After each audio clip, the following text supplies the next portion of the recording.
broadcaster. I'm not a professional. I'm not a podcaster. My videos are not that cool or slick. I'm just here. I'm live. I'm doing what I love to do. I am missing the link, so I'm gonna find it real quick. So pardon me while I look like I'm searching my computer because I am. Um, I'm gonna share the link with the Kickstarter because again, I don't need to make $1 billion. I don't even need to make any money on this. Right now, for what I'm trying to do, I'm just trying to make comics that people will see. That's really my only goal here. Um, Nobody gets into comics. Hey, I see Ted. Okay, I've got comments. Thank you. Awesome. Hey, Ted. Um, uh, so yeah, nobody gets into comics to get rich. I mean, you just really can't. Um, you either do it because you love it, or you just shouldn't do it at all. I do it because I love it. I will always do it. If I were independently wealthy, I would still do exactly what I'm doing. I would just do it in a nicer house. That's sort of my saying. My mom had a saying when I was growing up. Every time we would see a package or a sign or some kind of logo, she would go, "Somebody got paid to draw that." And I grew up with that in my ear, like Joe Black. Oh man, that's all right, Joe. I was late. Um, I also, again, I told you I'm not a professional broadcaster. I literally was on for 2 minutes before I realized I never clicked the go live button on the streaming service, and so I was playing the video and I was talking about the Kickstarter and son of a gun. I, I realized I was talking to no one, just talking to myself. So as I mentioned, literally every time I've done a live stream, and I've been doing them for a couple months now, at least once or twice a week, something has gone wrong, some technicality right before I go on, because I think I've got everything figured out. Something's gone wrong. So the clippy thing that I have this little one of these little phone holder clippy things that holds my phone up so I can split screen and do a live draw. Um, so I'll be over here talking to you, and I'll be over on this side of the screen drawing. Well, it broke because stupid me, I tried to move it, and so now it's not working. But I'm gonna still do this sketch cover today, damn it, whether I like it or not. Thanks, Joe. Um, Senior moment. Hey, man, I'm only just so old. I don't know. Age is a number, and I still believe that. I'm definitely not as young as I used to be, but I mean, um, with enough caffeine, I can do anything. Got my mellow yellow. So what I'm going to do today when I do my live drawing is I'm going to be holding the phone with the camera and try and hold the phone in one hand and draw in the other, just because I did promise another sketch cover today. So I got through all the things I want to talk about. Didn't have a list ready, so bear with me as I mentally prepare myself to start sketching in front of other human beings again. Looking forward to that coming back.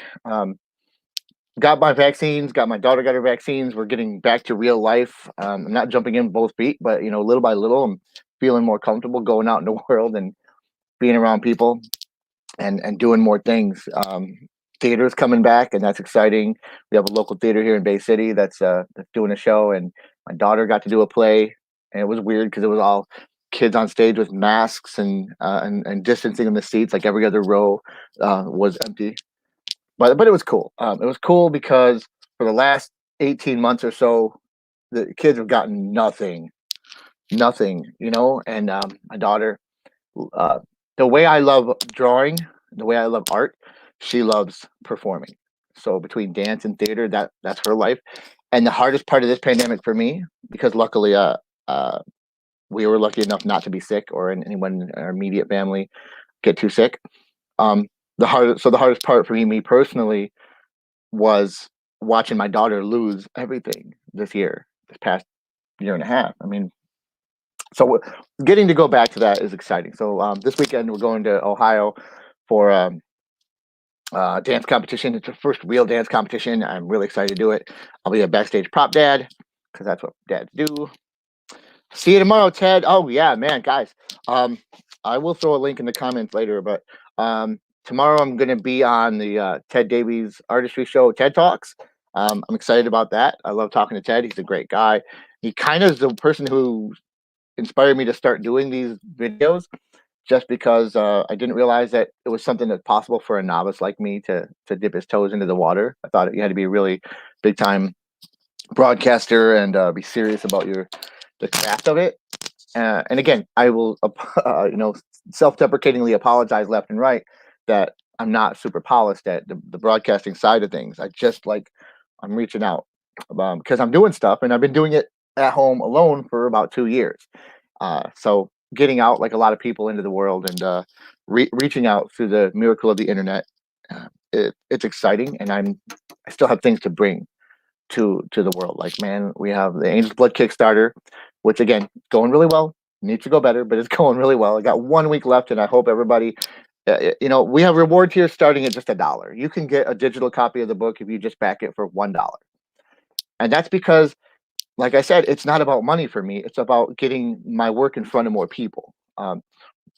Mike and I have a really interesting story, I think, and we want everybody to, as many people to see it as possible.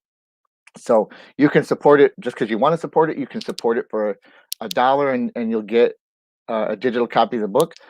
But there's reward levels all from $1 up to like $100. I mean, I have original artwork, art pages, and stuff. If for super backers, and we have a few people that are cool enough to actually want my art. I love that. So anyway, enough about me though. I love what I'm doing. I'm super excited about the Kickstarter. And it's exhausting. I won't lie.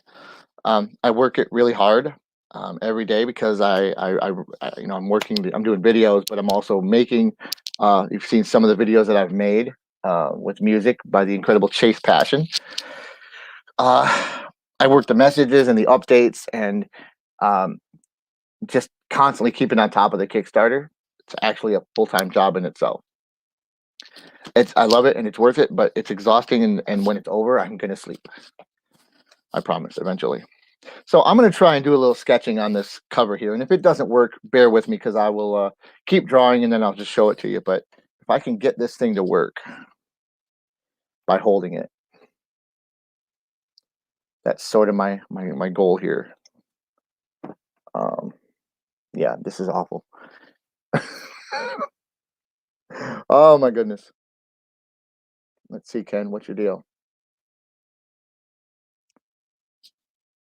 I'm not sure that I can just hold this and draw the whole time, but um, so I've been doing these sketch covers, and it's one of the reward tiers. These are Angel's Blood 1 sketch covers.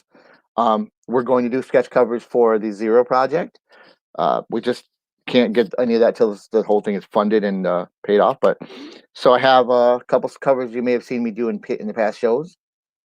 So this guy, I haven't done one of Golgoth flying around, and I had a really interesting cover by one of our backers requested for Jack Kirby's Demon #1. So I did an homage to that, and today I'm going to do something just totally original. I didn't get a special request on this one, so I'm going to assume that I can draw whatever I want. And what do I like to draw? Well, I mean, to be honest, I like to draw the Hulk. You guys know that. I'm a Hulk guy, but this is Angel's Blood, and if you didn't request a Hulk, I'm not going to throw a Hulk on there.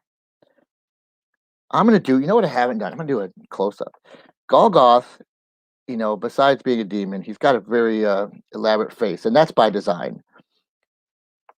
When I'm drawing, and one of the things that I can tell you, and I think a lot of artists will tell you that, is that we like to draw detail. Some people are intimidated by detail. Me, I love it, and in fact, I live for it. So Golgoth, I made his face all burnt and wrinkly right from the jump. So I'm going to do a close-up of his face here on this cover. Pardon my wicked sketchy cover. As I'm holding the camera with my one hand. So something about being a creative person and doing creative things that you want to put out in the world. It's exciting and it's awesome, and it's also nerve-wracking. And I'm not excited. That's not the word. I'm always impressed and intrigued by other people in my field. And by my field, I mean the field of comics.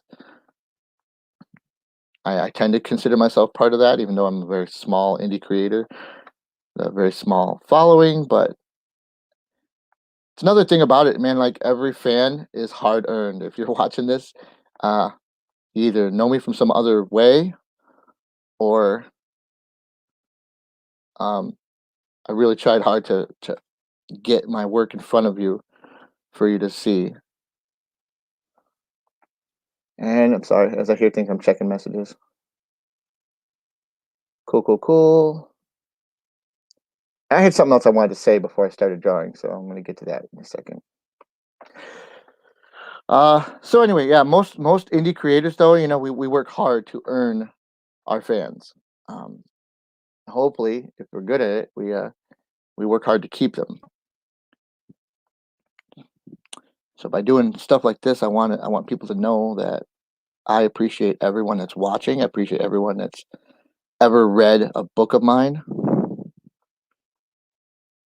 or bought a drawing, or just like and share it on social media. We talk a lot about like um, exposure, and it's a two-sided, double-sided sword there. Like some people want to pay you an exposure. Like as an artist, people want to go like, I don't have any money up front, but if you draw this book for me, it's really great exposure for you.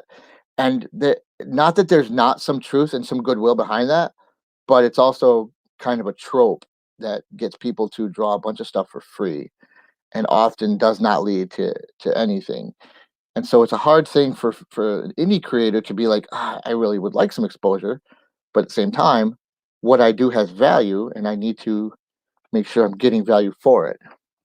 I'm gonna try and go in a little bit here because I always liked doing Angel's Golgoth's eyes. The eyes skin is dried and cracked right here, and then he doesn't have really pupils.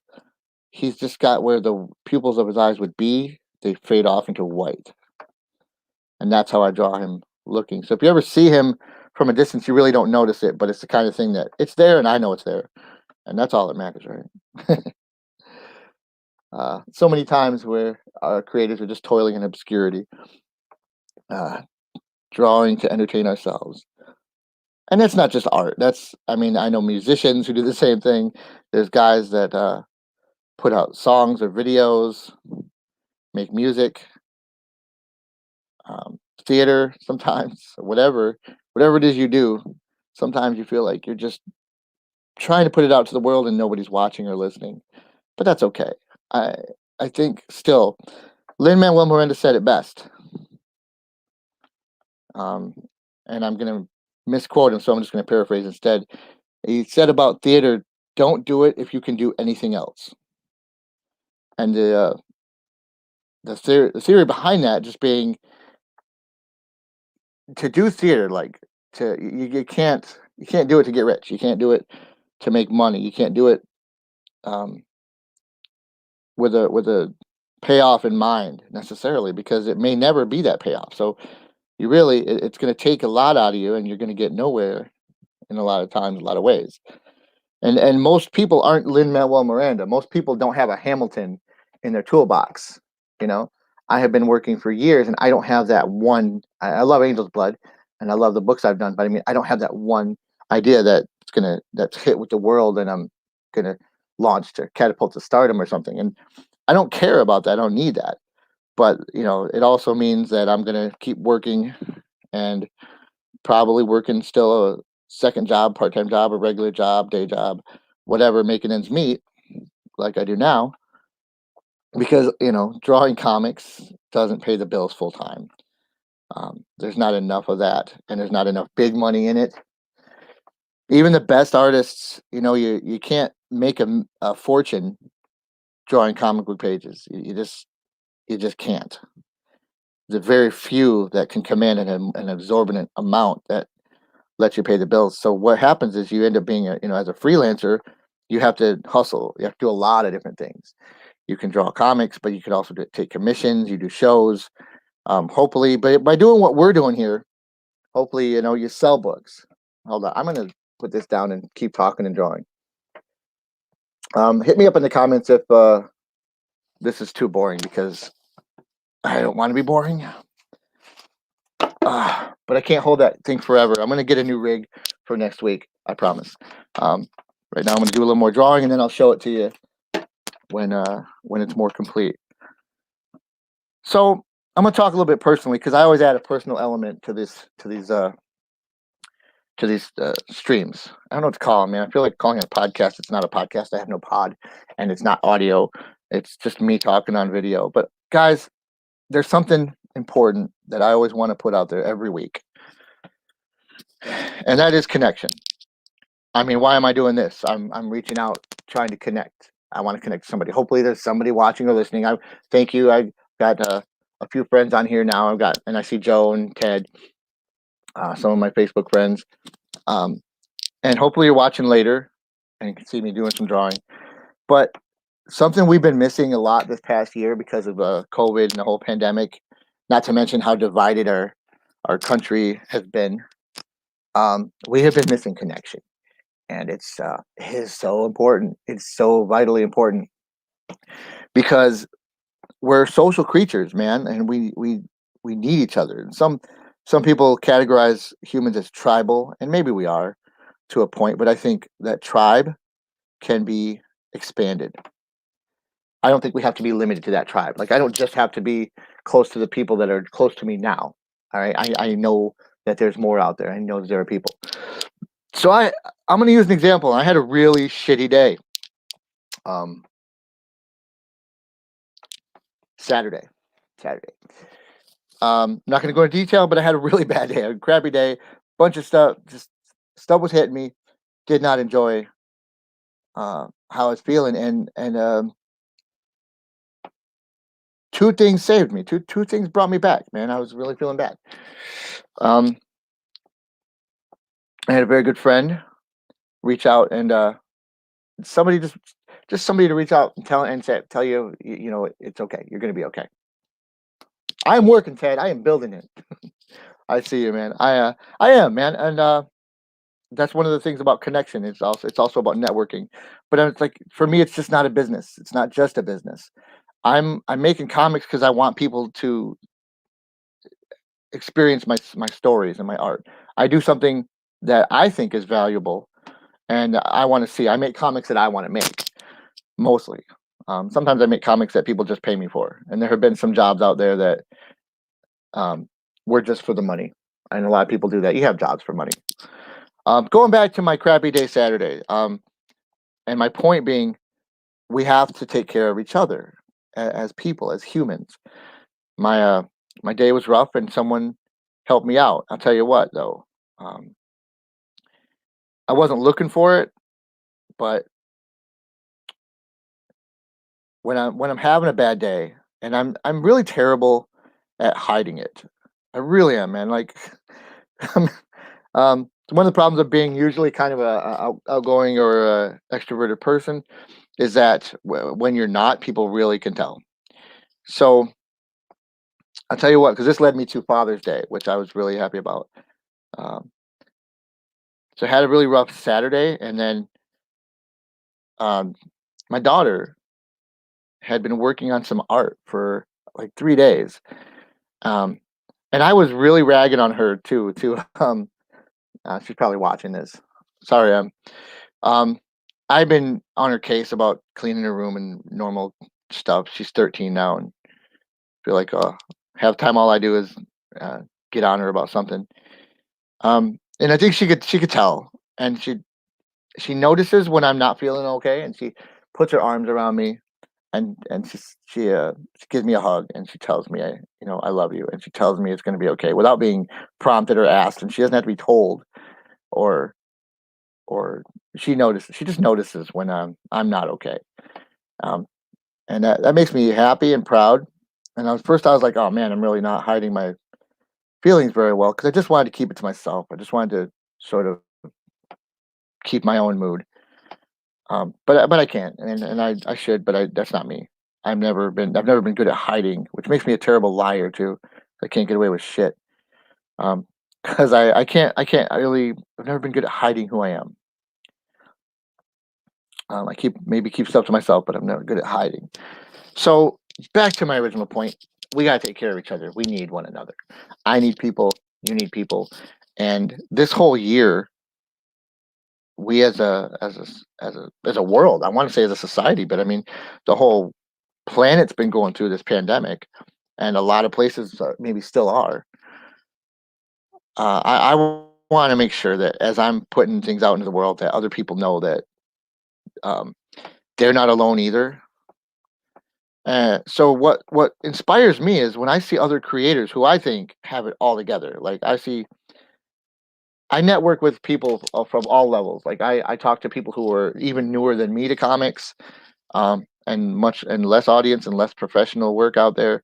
And then I also network with people who are I personally have friends who are work on a national level, and work for the big companies, and and I'm proud of that, and that's impressive. So, but when I see people and we're all going through the same shit, we're all going through the same kinds of things. Sometimes everybody has loneliness, or everybody has periods of self doubt. When I see an artist who I think is the epitome of great, and they post something about like, wow, dude, um, when they post something about not feeling sure of themselves, or not feeling like their work is any good, and I'm just like, what are you even? How is it possible that you have self doubt? And I look up to you so much.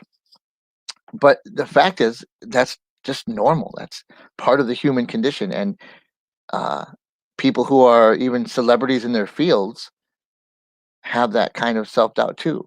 I'm reminded lately of Owen Wilson, and that's probably because he's in the new Loki series. And if you haven't watched Loki, dude, Loki is so much fun. Uh, say what you will about Marvel and Disney, man, but they are making some fun stuff. And I tell you what, I really feel like it's character driven. So I support that. Joe, if I were in it for the money, I would suck. I do suck, Joe, but that's okay. And that's my self-deprecatingness. Part of me thinks I suck, and part of me thinks I'm so amazing that everyone needs to watch my videos and wants to see me draw. So I'm gonna pick my phone up, show you a little bit of where we're going here with this drawing right now, because I'm doing that Ken thing where I ramble again and again. And now apparently I don't know how to hold a phone. This is why it's so important to have a thing to hold your phone.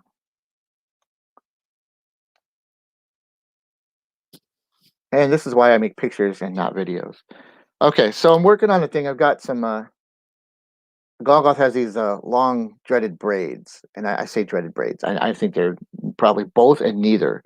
I usually draw them as braids, but I've lately been getting into less structure for his hair, because I imagine he's in hell and he does not actually take care of it. And I know that people with like dreadlocks really have to kind of work their. I mean, like it's effort to take care of them, keep them looking good. So the same thing with braids. So like his braids aren't kept tight. He doesn't keep growing, but he's supernatural. So it doesn't matter. It's just honestly, much as I think I'm clever, it's just for appearance's sake. So my man here, looking a little evil. I'm gonna put some more neck stuff, details like that, but that's all about it for now. I was rambling about connection and heart and taking care of each other, and that's usually the theme of most of my days. I think we should take care of each other. I think if there's a meaning of life, it's that we're here to help. So to that end, I'm here to help if I can. I try when I can to be helpful. If I can, other people help me all the time, so I get a leg up. Doing these videos when I first started, and still currently, my man Ted. If you're still watching, thanks, Ted. Ted, has tips and tricks for me on how to maybe make my videos a little better, or how to structure myself, or it's something that's like just wear earbuds and don't get that echo. Um, and that was unprompted. Ted didn't have to reach out to me to help me with anything. I didn't ask him to, and he didn't have any obligation to. But man, I appreciate it. Um, I'm not a pushy person, so I don't go around making sure that everybody is like, "You need my help. You need my help. You need my help." But I promise you, if you're watching and listening, if I can help you, anybody with something, if you need to an ear at least, or someone to talk to or listen, I'm there. Because we've all got times when we need somebody to be there for us. And we all have times that we think nobody is. Everybody, man. You might be surrounded by people and you feel like you're the only person in the room. And that's rough, but it's also normal. It's also so normal. And I think it's something to thank you, Ted. You guys are so nice, man. This is why I like people. This is another thing I think about reaching out and connection. Um, I've had someone a couple weeks ago lost their mom, and I reached out to them out of the blue. This wasn't someone that's a super close Facebook friend or anything, just sort of peripherally. But I just wanted to reach out and say, hey, man, if you're not okay, or if you need anything, if you just want to talk, sometimes you just want to talk outside your circle because your circle has expectations. So maybe you don't want to talk to your mom or dad because there's some other connection there that you don't really feel like dealing with. And sometimes just having a stranger, and I think that's why therapy probably helps people. I don't know uh, firsthand, although I'm a big fan of therapy. I probably should be in therapy, but I think talking to someone who is not immediately in your circle has a lot of value too, because you can uh, you can maybe be more free and open with somebody who doesn't have a daily expectation of you. Somebody doesn't expect you to be strong. Maybe maybe it's a friend, maybe it's a old school buddy, maybe it's just somebody you met on Facebook because you like his artwork. If like I said, I'm gonna stop rambling about that because I had a lot on my mind. But my point was, I had a rough day Saturday, and somebody else who didn't need to help me out helped me out. And and then to that end, also my daughter put her arm around me, made me feel better. And then she gave me some artwork. So for Father's Day, she gave me this awesome painting that she'd been working on for several days, and I didn't know what it was for. And she started asking me a couple days ago prior, um, "Hey, pick two colors." I'm like, "You ask me a lot of stuff all the time. Whatever, purple and yellow. Um, I need another color. Pick another color. Okay, I'll pick red." She wanted me to pick a picture out of a coloring book. I'm like, and I was a little irritated because I think my mind was on something else, and I was just like, whatever, just you know, do this. And then I felt bad because she was making this elaborate piece of artwork for me, and she made me. I don't have a picture. I'll share it later. It's a double-sided painting, and it said "I love you" on it, and it has her handprint. And she worked on it for 3 days straight. And I had been ragging on her to clean her room and do other things. And then come to find out she had been spending all this time working on something for me for Father's Day as a Father's Day gift. And she still needs to clean her room, but she gets a little bit of a pass for touching my heart like that. And as an artist myself, I appreciate how much goes into all of the detail and uh,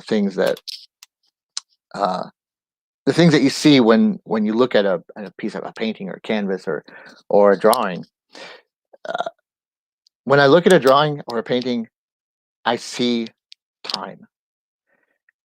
Uh, that doesn't make sense. I'm going to show you something to help that make sense because it's a point I want to be clear about. When I looked at the triple self portrait by Norman Rockwell, I stood there and I saw every line, every mistake. I saw every pencil line you could see up close underneath the painting. And what I see, instead of just the cool picture that's there, I saw the moments that artist spent making that piece of art. Where is my video? Ken deleted his video. All right, let me show you. All right, this is much simpler, but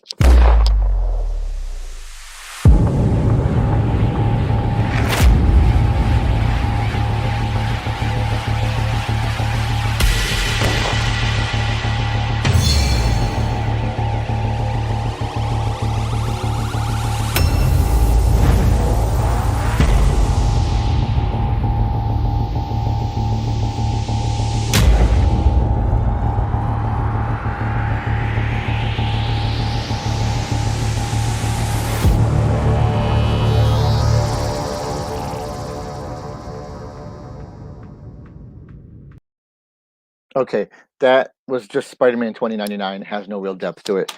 I was looking for a Rockwell picture that I did because my point being, I make time. Hey Ted, we'll see you later. Thanks, buddy. Um, when I look at art like that, I see time. I see the time spent. So the reason I like those doodle videos is because you see it sort of shows you the lines and the process, and I see the process. My wife's grandfather. There go my poker chips. My wife's grandfather was a painter, and we have a lot of his paintings around the house. And when I look at them, I don't just see the beautiful landscape. It's there, and I appreciate it, but I could stare at it for hours because I see the person painting it somehow. I see someone putting their passion into it. I see strokes, and I think about the decisions they made every moment that they made it. And it's like watching a movie for me. It's like taking a journey when I see a really good piece of artwork. Um, when I see bad artwork, I don't. I look at it and go, "Oh, that doesn't look like anyone put any effort in." It's because it's not just about how good or bad something is, but it's to me, it's about effort. So I put effort into my work, and I hope it shows. I'm almost done with this sketch cover, and I'm going to wrap this up because I realize I've been talking forever about practically nothing. Tomorrow we're going to be live on TED Talks, so I hope anybody that gets a chance to watches that. I don't have any idea what we're going to talk about. Um, I'm just going to do an interview, and I'm looking forward to that because a lot of times I'm just sitting here talking to you, which is kind of me talking to myself, trying to think of stuff to say and do. I took some improv classes in school, and I wish I were a better actor. Maybe if I had more acting chops, I would be better at rambling online. But I'm not. I'm me. I'm Ken. Ken does what Ken do. All right. So here's the sketch cover. I played with this for a little while. You saw most of it being drawn. Um, this is for I forgot his name. I have another backer on the Facebook page or on the Kickstarter page, and I'm gonna share this video with them because one of the reward tiers of the Angels Blood Kickstarter is you can get a video of me drawing your cover. These covers are at a $30 level, I think. They cost a little more, and then it takes my time to draw them, but they're a lot of fun, and I love getting to do special covers. I like having a unique. There is no other book like this now. This is one of a kind. It's got the regular Angels Blood stuff inside of it, but no one else is going to have that cover except this one person. So that's it for today. I said what I wanted to say. I did what I wanted to do. I'm getting nervous because we're down to the wire on the Kickstarter, but I'm also excited because I know the book is funded, so I know that whatever it is, I know we're going to get to make the project. I just like excited about the ideas I have for the next thing. Um, I promised I was going to announce stretch goals. I'm going to make a cool graphic. I'm going to put it up on in here and on Facebook and on the Kickstarter. If you don't see the link, it's Angel Blood Zero on Kickstarter. Just search it. You'll find it. It's easy. So our next stretch goal is when we make the $2,000 mark, and I think we will. We're going to hit 1,200 today, but with just 7 days to go. If we can make it to from 1,200 to 2,000, we are going to do a combined edition, one shot, Angel's Blood Zero and Number One, with a brand new special edition cover. I'm gonna do a new cover never seen before, and it'll be one thick book of the two, so it'll be more like a graphic novel or a trade paperback. I don't have the page count. It'll probably be in the neighborhood of 48 or 52 pages, one or the other, somewhere in there. So it'll be a thick book. If we can make that $2,000 stretch goal. The other thing we want to do with the extra money is do something fancy, and this is just maybe for ego, but being a child of the '90s, we both, Mike and I, like the fancy covers. So they've started to offer. Shout out, by the way, to Barry and Jenny Gregory from Kablam. They have been great, and they have printed all the comics that I have personally ever made, at least my self-published comics. So kablam.com is a great, easy to use, affordable way for people to just get their stuff made. They have no limit or no minimum, and no setup fees. So like when I go, if I wanted to make Angel's Blood Zero, I could make one copy for myself. That was it. Um, the more you make, the less it costs and all. But essentially, if you didn't have a way to finance your comics, you could just make them and print them and then birth them into existence. I've done that with a couple of projects that I did just for fun as I was figuring out how to make comics. So Kablam is exciting, and they also comic creators in their own right, artists, and they have a new Kickstarter online as well. It's a really fun looking project. So shout out to Barry Gregory. But back to point. We want to make some cool covers, and they now offer a metallic and a hollow foil cover. And see if I got an example here, because the Hulk homage cover. So this is a special edition cover that I made just for the fun of it, because one, I like the homage covers where you just kind of pay tribute to a past artist or a thing.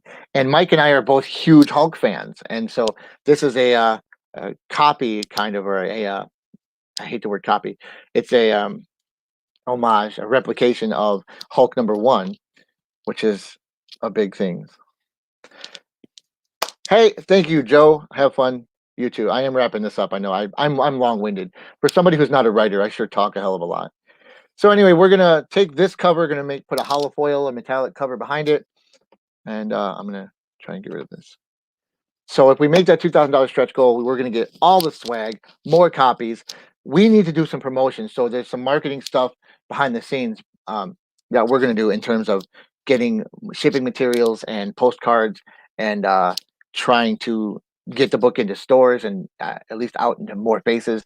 But as far as the fans go, for rewards, we're going to be making just bigger books, cooler books, and more swag, more posters, more pinups, more um, art prints, more poker chips, keychains, stickers. I got a bunch of swag like that. So thank you all for watching, for supporting Angel's Blood Zero right now. Next week probably be something different. I'm not doing a fundraiser every week, of course, but I'm always working on stuff. And the next thing that's coming up, I'm going to be talking about with just as much passion as this.